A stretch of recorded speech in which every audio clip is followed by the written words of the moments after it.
오늘 되게 바빠 보이죠? 오늘 3층에서 우리 너무 귀여운 우리 예꼬마을 아동부가 열심히 집회 중에 있습니다. 우리 친구들 위해서 응원의 박수 한번 해줄까요? 오늘 첫날부터 우리 아이들 정말 불받아서 뜨겁게 하나님 앞에 나아갈 수 있는 시간 되었으면 좋겠습니다. 오늘 말씀 제목은요, 쿠키 영상은 누가 볼 수 있을까? 라는 제목을 한번 지어봤어요. 여러분 영화관에 다들 가보신 적 있으시죠? 영화관에 가면 영화를 본 후에 영화가 다 끝나면 안전하게 퇴장할 수 있도록 출구를 향하여 조명이 켜집니다. 끝나면 당연히 출구로 향해야 하지만 어떤 사람들은 좀처럼 엉덩이를 떼지 않아요. 근데 그 이유는 쿠키 영상을 보기 위해서예요. 쿠키 영상이란 무엇인가? 먹는 건가? 쿠키 영상이란 영화가 다 끝나고 그 영화의 에필로그 혹은 다음 예고편의 짤막한 영상을 말합니다. 특별히 저는 마블 스튜디오라는 영웅이 나오는, 히어로가 나오는 영화를 참 좋아하는데요. 그 영화를 보면 꼭 쿠키 영상이 있어요. 그래서 절대 엉덩이를 떼지 않습니다. 어떤 영화는 쿠키 영상이 한 개가 아니라 막 2개씩 넣어지기도 해요. 그러면 다 끝난 줄 알고 갔는데 인터넷에 보니까 2개가 있다? 그러면 더 기다릴걸. 이런 마음이 드는 거죠. 이 쿠키 영상을 봐야 그 다음 영화 혹은 다른 영화와 이어지는 그러한 중간 다리 역할? 아주 깨알 같은 재미를 느낄 수가 있습니다. 근데 이와 같은 쿠키 영상을 보기 위해서는요, 조건이 있습니다. 바로 크레딧 영상이라고 하는 모든 영화가 끝나고 나서 감독부터 출연진 그리고 스태프들의 이름이 다 들어간 영상을 끝까지 봐야 합니다. 그러니까 엄청나게 많은 이름들이 나오죠. 하나의 영화를 제작하기 위해서 얼마나 많은 스태프들이 투입이 되고 얼마나 많은 제작 투자자들이 있겠습니까? 그러니까 아무래도 영화 한 편을 만드는데 그만큼의 시간과 노력, 물질이 들어가기 때문이겠지요. 결론적으로 말하자면 쿠키 영상을 보기 위해서는 필수적으로 크레딧 영상을 봐야 하고 끝날 때까지 엉덩이를 붙이고 기다려야 한다는 것입니다. 근데 마치 오늘 말씀에 등장하였던 이 어린 소년 다윗 또한 이와 같지 않은가 묵상해 보았습니다. 과연 다윗은 자신의 삶 가운데 어떠한 기다림의 시간이 있었는가? 또한 오늘 우리는 이 말씀을 통하여 우리의 삶에 어떻게 적용하고 하나님께서 준비하신 나의 쿠키 영상을 바라볼 수 있을까? 나누어길 소망합니다. 아멘. 오늘 본문 말씀에 선지자 사무엘이 등장합니다. 1절 말씀을 보니 하나님께서 사무엘에게 말씀하십니다. 내가 이미 사울을 버려 이스라엘의 왕이 되지 못하게 하였거늘 사무엘아 내가 언제까지 그를 위하여 슬퍼하겠느냐? 라고 말씀하십니다. 사무엘이 슬퍼한 이유가 무엇입니까? 하나님께서 이스라엘의 첫 번째 왕으로 사울 왕을 기름 부은 자로 세우셨습니다. 특별히 그 과정을 사무엘이 함께 했죠. 근데 사울 왕이 하나님의 명령을 듣지 않습니다. 하나님의 말씀에 순종하지 않습니다. 따르지 않습니다. 자신의 뜻에 맞추어 나라를 이끌고 있습니다. 하나님은 이 사울 왕의 불순종에 마음 아파하시면서 결국은 사울 왕을 버리십니다. 아무래도 사무엘은 자신이 직접 기름 부은 첫 번째 왕 사울을 향한 마음이 깊었던 것 같아요. 그러니까 사울 왕을 아끼고 있었기에 사울 왕의 이 버림받음이 너무나도 슬펐던 것 같아요. 하나님은 그러한 사무엘에게 요구하시죠. 뿔에 기름을 채워 베들레헴이라 하는 곳에 가라. 그곳에서 이세라 하는 사람의 아들 중에 내가 새로운 왕을 세우리라. 할렐루야. 하나님의 새로운 명령이 사무엘에게 임합니다. 그런데 문제는 사무엘이 베들레헴으로 가면 기름을 부으러 간다는 것이 사울에게 발각이라고 되면 사무엘이 자신의 신변의 위태로움이 당연하지 않습니까? 그렇기에 아무래도 왕이 새로 탄생한다는데 기존의 왕이 두고 보겠냔 말입니까? 그래서 당연히 자신의 왕권을 지키기 위해 사울 왕이 어떻게 하겠습니까? 사무엘을 견제하고 사무엘의 목숨을 노릴 수도 있겠지요. 하나님은 사무엘에게 이와 같은 지혜를 주십니다. 우리 2절 후반절부터 3절까지의 말씀을 함께 읽겠습니다. 시작. 여호와께서 이르시되 너는 암송아지를 끌고 가서 말하기를 내가 여호와께 제사를 드리러 왔다 하고 이새를 제사에 청하라. 내가 내게 행할 일을 가르치리니 내가 내게 알게 하는 자에게 나를 위하여 기름을 부을지니라. 아멘. 새로운 왕을 위한 기름 부음이 목적이 여정이 아닌 여호와 하나님께 제사 드리기 위한 여정이라 하라는 하나님의 말씀이 임합니다. 사랑하는 성도 여러분, 오늘 사무엘 선지자에게 임하였던 이 하나님의 말씀과 같이 오늘 사랑하는 우리 성도 여러분들에게도 하나님의 지혜의 말씀이 임하기를 소망합니다. 우리가 살아가며 마주하는 많은 문제들, 수많은 그 문제를 향한 걱정과 근심, 고민이 있을 것입니다. 특별히 신앙적으로 도전적인 것에 더 많은 근심과 걱정이 따라붙는 것 같아요. 예를 들면 교회로 전도 대상자를 초청한다고 생각해 보자고요. 전혀 아무런 낌새가 없다가 교회 가자라는 말을 던졌을 때 혹여라도 내 초청을 거절당하면 어떡하지? 혹시라도 관계가 틀어지면 어떡하지? 좋은 이미지를 주어야 할 텐데 만약 교회에 대해서 나쁜 이미지를 갖고 있던 분이면 어떡하지라는 이러한 걱정과 고민이 찾아올 수 있겠지요. 이뿐만 아니라 교회 안에 여러 가지 사역들, 여러 가지 일들이 마땅히 고민과 걱정, 근심이 있을 수 있겠습니다. 그런데 이와 같은 걱정, 근심, 고민 가운데 우리는 하나님의 답, 하나님의 말씀이 지혜가 되어 나아가는 성도가 되었으면 좋겠습니다. 하나님이 함께 하신다면 내게 있던 근심과 걱정은 없어질 줄로 믿습니다. 오직 말씀으로 충만한 자는요, 성령 하나님이 충만하셔서 역사하실 줄로 믿습니다. 그러한 자에게는 무엇이 있겠습니까? 주님 주시는 평안과 자신감이 있는 줄로 믿습니다. 왜 그럴까요? 하나님께서 나의 지혜의 근원이 되시고 하나님께서 나의 힘과 능력이 근원이 되시기 때문입니다. 누가 일하십니까? 내가 일하는 것이 아니라 하나님이 일하신다라는 것입니다. 할렐루야! 이와 같은 은혜가 충만한 저와 여러분들 되길 축복합니다. 우리 6절의 말씀 또한 한번 읽어보게요. 우리 6절 말씀에 있습니다. 시작! 그들이 오매 사무엘이 엘리압을 보고 마음에 이르기를 여호와의 기름 부으실 자가 과연 주님 앞에 있도다 하였더니. 아멘. 화목제사 이후에요, 이 화목제물로 다 함께 식사를 하는 자리가 마련됩니다. 사무엘은 그 식사 자리에서 이새의 장남 아들이었던 이 엘리압을 보게 됩니다. 그리고는 그가 하나님께서 선택한 새로운 왕이라는 확신이 사무엘에게 듭니다. 그도 그럴 것이 이새의 아들 중에서 그의 용모와 신장이 가장 뛰어났기 때문이에요.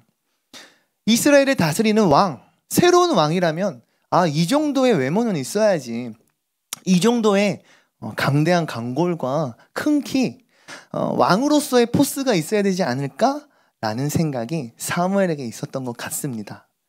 근데 여호와의 기름 부으실 자가 과연 주님 앞에 있도다라는 이 구절의 원어를 보면요, 아크라는 감탄사로 시작돼요. 근데 이 뜻은 틀림없다, 확신하다라는 뜻을 가지고 있는데요, 사무엘이 엘리압을 보고 얼마나 흥분했으며 얼마나 굳은 확신에 차 있는지를 성경은 우리에게 나타내고 있습니다. 그러니까 사무엘은 이미 마음 가운데 무엇이 있는 거예요? 사무엘의 판단이 이미 쓴 거예요. 저가 그구나.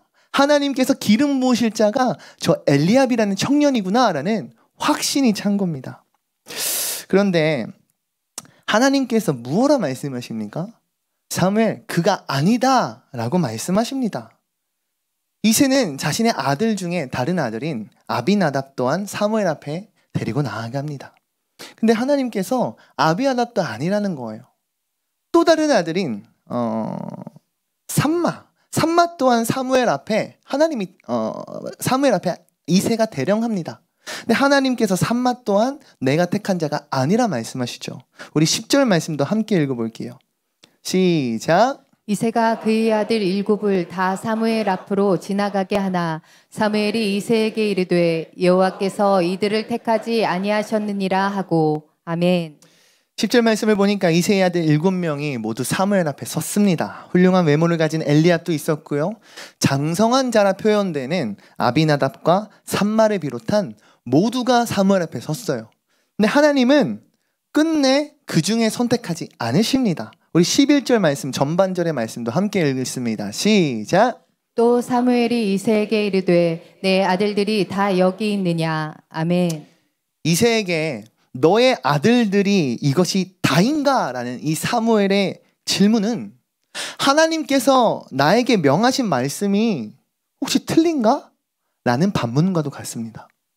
하나님 분명히 이새의 아들에게 기름을 부으라 하셨는데 내가 이새를 만나러 이 먼 길을 찾아왔고 어찌 보면 조금 계략을 써서 나의 목숨을 건 여정을 시작하였는데 이새여, 당신의 아들이 정말 이것이 다입니까? 하나님이 정말 이새의 아들에게 기름을 부으라 하신 말씀이 맞는가라는 스스로의 반문하는 질문이라는 거죠. 베들레헴에 가라 하셔서 베들레헴에 갔고 이새를 찾으라 하셔서 이새를 만났습니다. 그의 아들에게 기름을 부으라 하셔서 아들들을 다 소개받았단 말이죠. 그럼에도 불구하고 하나님의 마음에 합한 자가 없다라 말씀하시니 사무엘의 마음이 얼마나 요동을 쳤을까요? 우리도 신앙생활을 하다 보면 혹은 여러 가지 교회 일을 하다 보면 이와 같은 순간을 맞이할 수 있지 않는가 생각해 봅니다. 하나님께서 분명히 나에게 주신 확신의 말씀이라 믿었고 그 말씀에 따라 믿음에 따라 내가 열심을 다했음에도 불구하고 혹여나 내 눈앞에 펼쳐지는 이해할 수 없는 일들, 그런 상황들이 찾아올 수 있다라는 것이요. 그럴 때 우리는 어찌 보면 사무엘과 같이 하나님께 반문의 질문을 할 수도 있겠어요. 하나님, 이게 진짜 맞습니까? 내가 들은 주의 음성이 확실합니까? 내가 받은 말씀이 진짜 주님 내게 주신 말씀이었습니까? 라고 말이지요. 그러나 분명한 것은 하나님은 결코 실수하지 않으신다는 것입니다. 할렐루야. 하나님은 실수가 없으십니다. 하나님은 악한 것도 선한 것으로 행하시는 분입니다. 그렇기에 우리 11절 후반절 말씀 또한 읽어봅시다. 시작. 이새가 이르되 아직 막내가 남았는데 그는 양을 지키나이다. 사무엘이 이새에게 이르되 사람을 보내어 그를 데려오라. 그가 여기 오기까지는 우리가 식사 자리에 앉지 아니하겠노라. 아멘. 이새는 아직 소개하지 않은 막내가 남았다라고 말합니다. 막내라 번역된 이 원어 하카탄이라는 이 단어는요, 작다, 적다라는 의미를 가지고 있어요. 그래서 가장 어린 자 혹은 가장 작은 자라고 해석됩니다.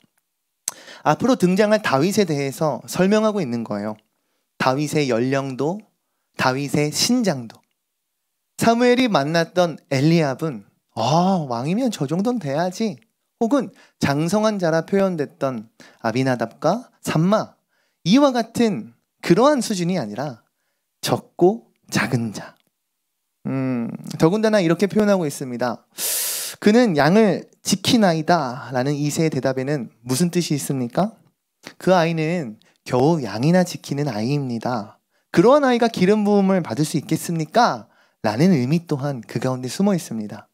오늘 본문 말씀에 등장하는 다윗이 어떤 상태였다라는 것을 우리가 생각해 볼 수 있을까요?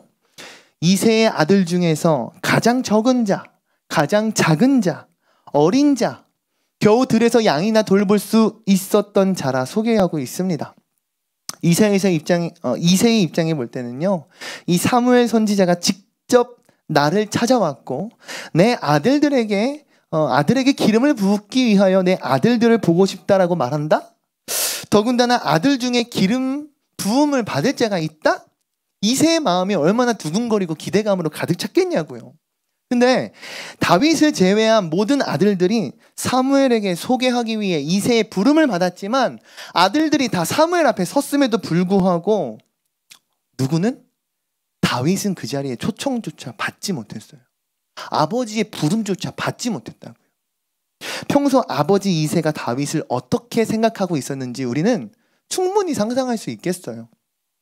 형제 중에 가장 어린 막내 아들이고 아빠가 보기에 늘 철이 없어 보였을 수도 있고, 사무엘 선지자가 만나길 원하는 아들, 기름 부음 받을 아들이라는 이 카테고리 안에는 절대 이름조차 들 수 없는, 리스트에 포함될 수 없었던 그런 막내 아들이었을 것 같아요.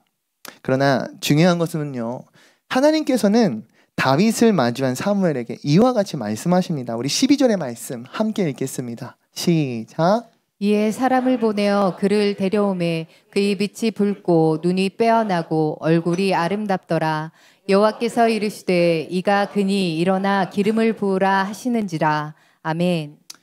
하나님께서 찾으시던 새로이 기름 부을 자가 가장 어리고 가장 작았던, 들에 나가서 양을 돌보고 있었던, 양치는 일밖에는 할 줄 아는 것이 없었던 어린 소년 다윗이었습니다. 본문에 등장하는 다윗이 나중에 누구 앞에 나아갈까요? 모든 이스라엘 군사가 두려워 떨던 골리앗 장군 앞에 나아갑니다. 우리 사무엘상 17장 45절 말씀도 한번 읽어볼게요. 시작. 다윗이 블레셋 사람에게 이르되 너는 칼과 창과 단창으로 내게 나아오니가 나는 만군의 여호와의 이름 곧 내가 모욕하는 이스라엘 군대의 하나님의 이름으로 내게 나아가노라. 아멘. 다윗이 고백합니다. 너는 칼과 창과 단창으로 나에게 나오지만 나는 만군의 여호와의 이름, 너가 모욕하는 그 이스라엘의 하나님의 이름을 발판 삼아 너에게 나아간다. 할렐루야. 다윗은 오직 여호와 하나님의 이름을 가지고 골리앗 앞에 나아갑니다. 우리 17장 49절의 말씀도 봅니다. 시작. 손을 주머니에 넣어 돌을 가지고 물매로 던져 블레셋 사람의 이마를 치매 돌이 그의 이마에 박히니 땅에 엎드러지니라. 아멘. 아멘. 다윗이 골리앗을 이겼습니다. 하나님의 이름으로 승리하였습니다. 다윗은 골리앗을 향하여 달려나가며 주머니에 있었던 자신이 늘 애용하던 물맷돌을 돌려 그에게 던집니다. 다윗은 작은 물맷돌 하나로 모두가 두려워 떨던 이 골리앗 장군을 쓰러뜨립니다. 다윗이 이렇게 승리할 수 있었던 이유가 무엇인가?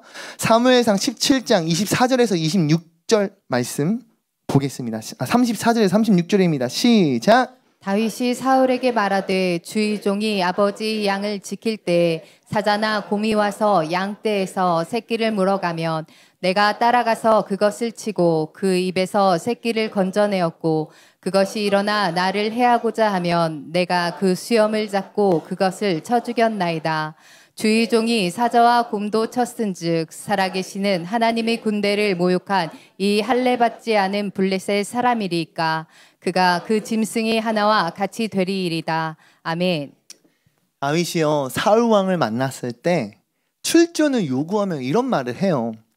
아버지의 양을 내가 지킬 때에 사자도 만났고 곰도 만났습니다. 그들이 양을 공격하면 내가 사자도 물리쳤고 곰도 물리쳤습니다.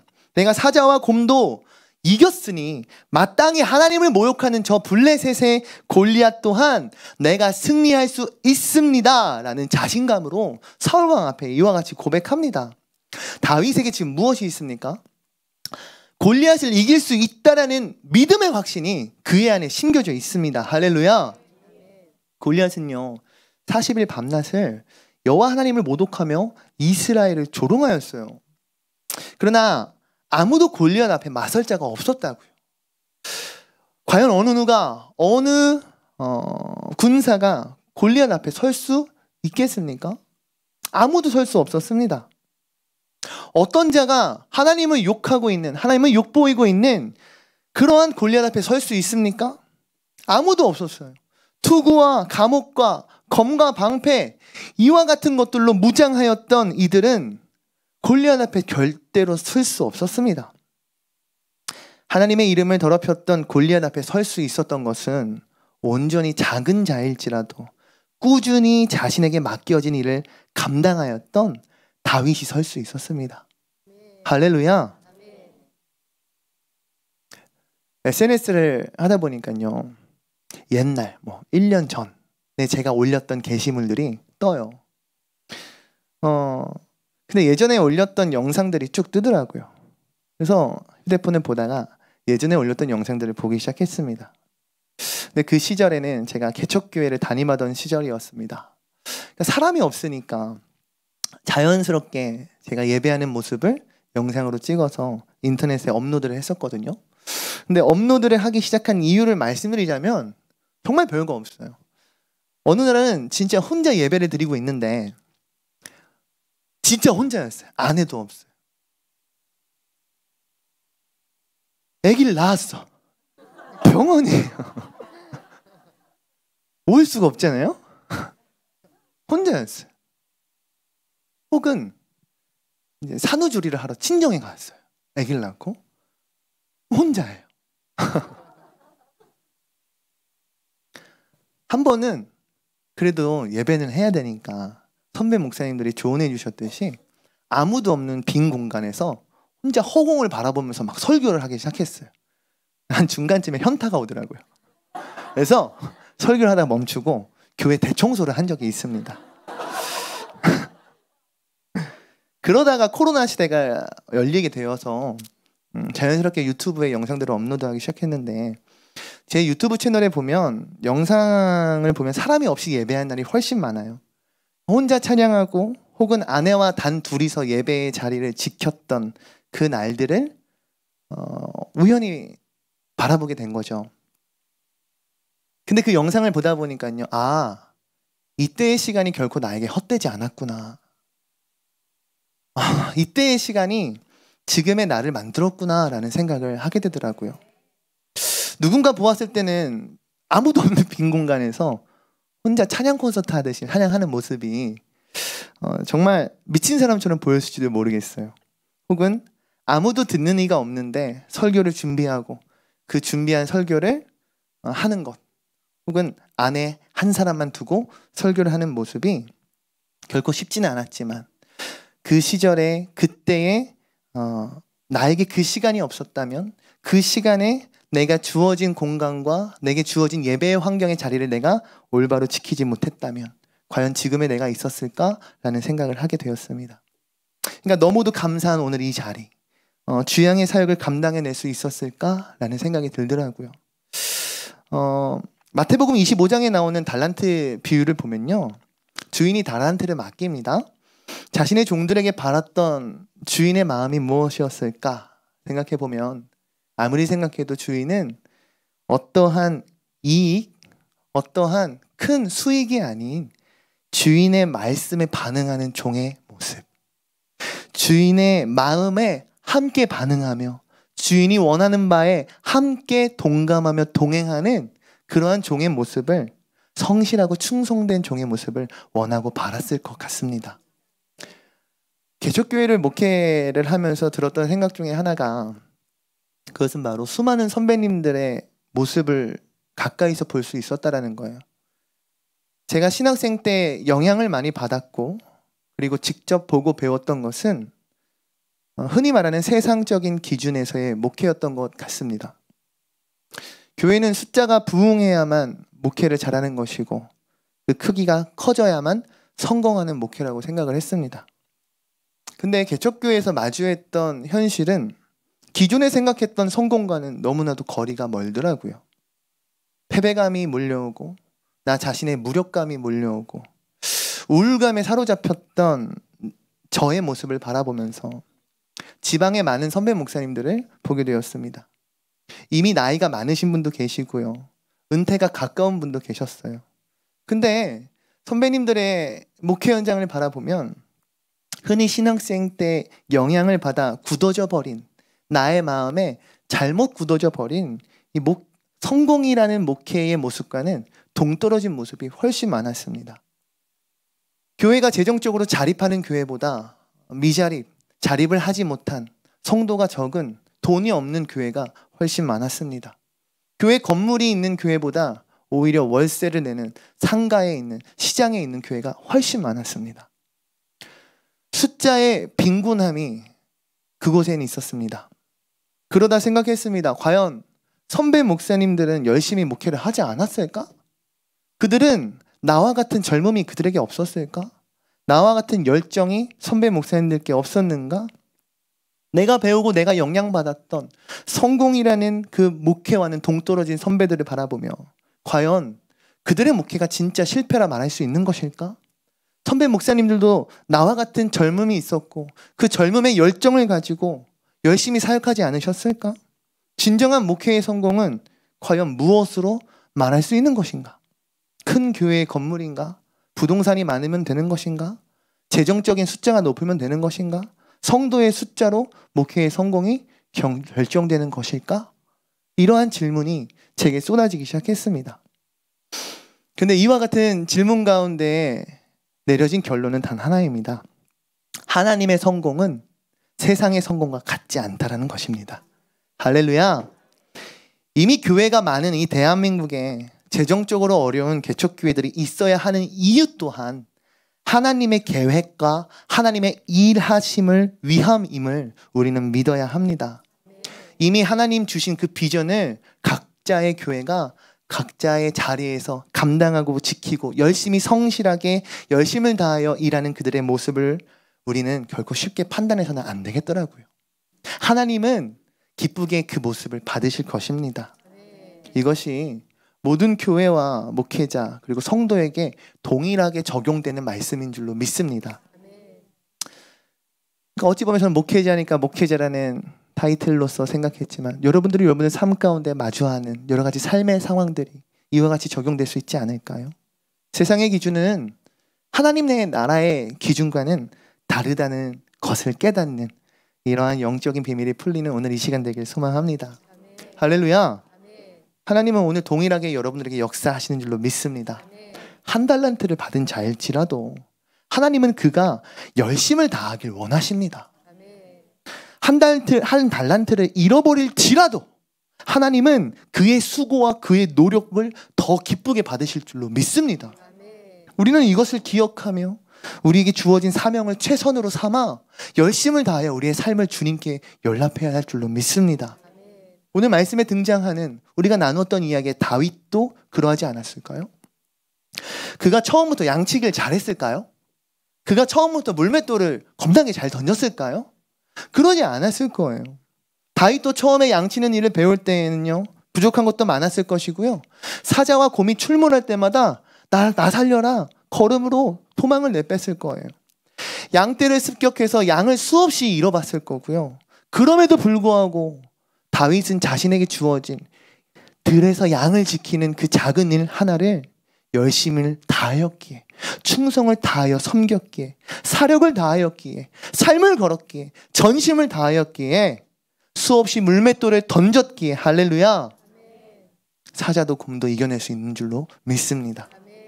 더 나아가 작은 자 한 사람으로서 양을 치던 작은 소년 다윗이 물맷돌 하나로 골리앗을 쓰러뜨릴지 그 수많은 전장에 있었던 수많은 사람들이 누가 상상이나 했겠습니까?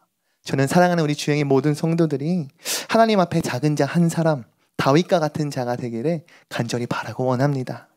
그리고 마지막으로 사무엘상 16장 7절의 말씀을 함께 읽도록 하겠습니다. 시작. 여호와께서 사무엘에게 이르시되 그의 용모와 키를 보지 말라. 내가 이미 그를 벌었노라.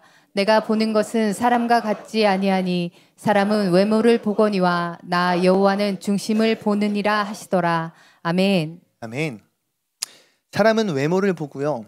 겉모습을 보고 그것으로 판단을 하기 쉽습니다. 그러나 하나님은요. 오직 그 중심을 바라보시는 분인 줄로 믿습니다. 하나님 보시기에 합당한 우리 주양교회가 되었으면 좋겠습니다. 예전에 기독교 영화 중에 교회 오빠라는 영화가 상영이 되었어요.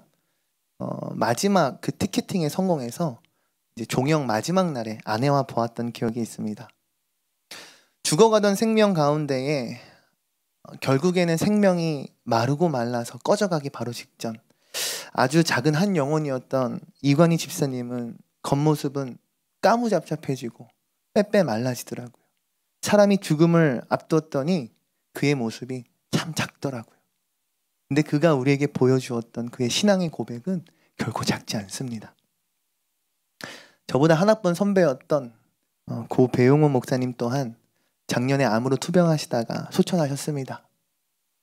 그 선배님 또한 끝까지 믿음의 싸움, 그의 신앙의 고백을 끝까지 저희와 함께 나누어 주셨습니다.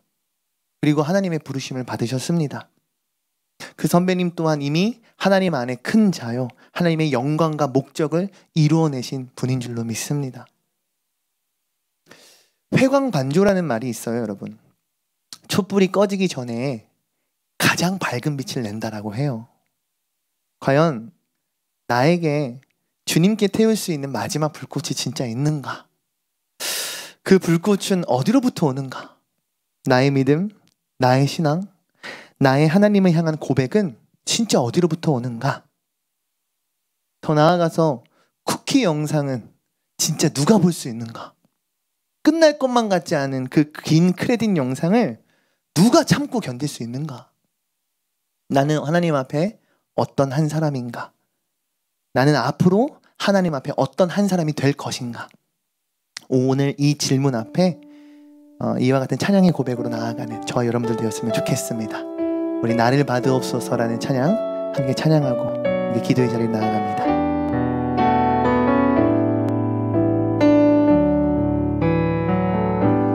주님 내가 여기 있사오니 나를 보내소서. 나의 몸 주께 드리오니 주 받으옵소서.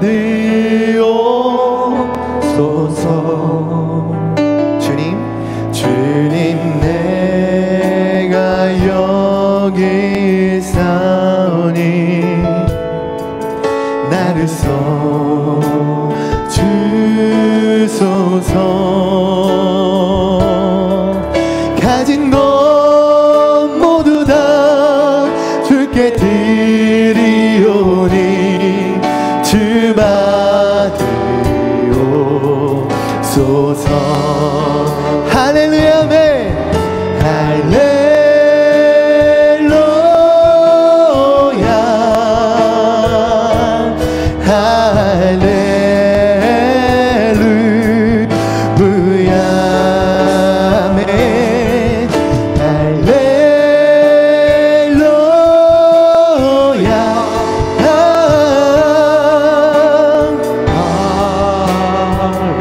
처음부터 한 번 더 고백합니다. 주님 내가 여기 있사오니 내가 여기 있사오니 나를 보내소서.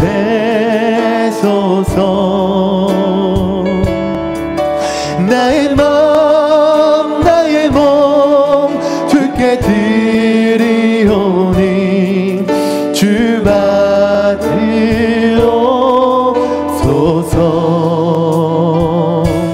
주님 내가 여기 있사오니 나를 써주소서.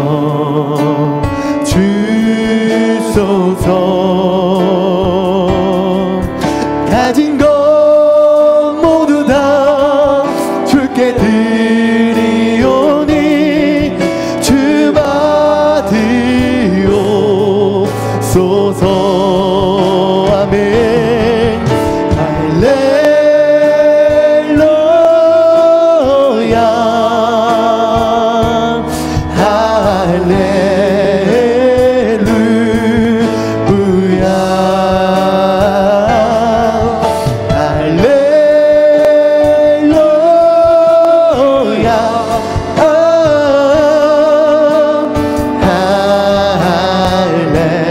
우리 더욱더 마음을 담아 고백합시다. 할렐루야 아멘.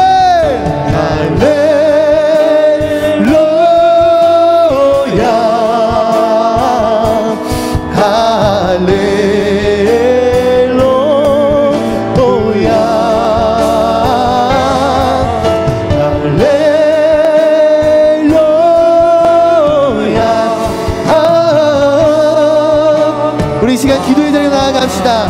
대구 순복장 감당기도 나오십시오. 할렐루야 아멘.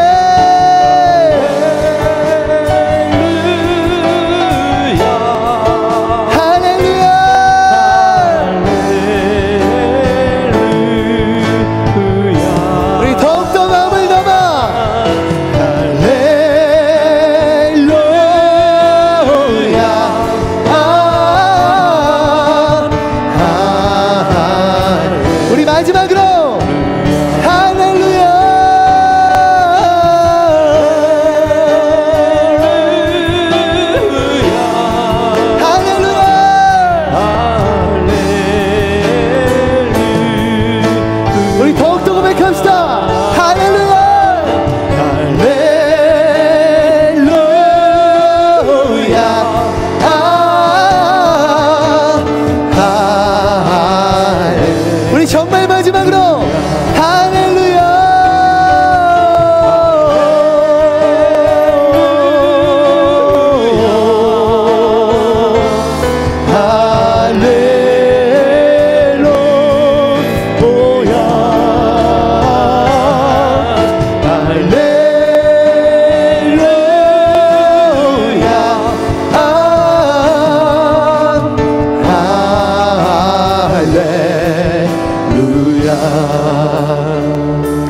우리가 함께 기도하기 원합니다. 이 시간 기도할 때에 하나님, 다윗과 같은 믿음을 내게 허락하여 주시옵소서. 하나님이 이 시대 가운데 찾으시는 다윗과 같은 내가 되길 소망합니다. 주님, 나를 사용하여 주시옵소서. 주님, 나를 사용하여 주시옵소서. 하나님, 다윗과 같이 골리앗을 상대할 때에 오직 여호와의 이름을 신뢰합니다. 오직 하나님을 내가 믿습니다. 오늘 말씀의 역사가 내게 있게 하여 주시옵소서. 말씀의 역사가 내게 이루어지리라. 하나님의 역사가 있게 하여 주시옵소서. 이 시간 주여 세 번 부르짖고 함께 동시에 일어나라.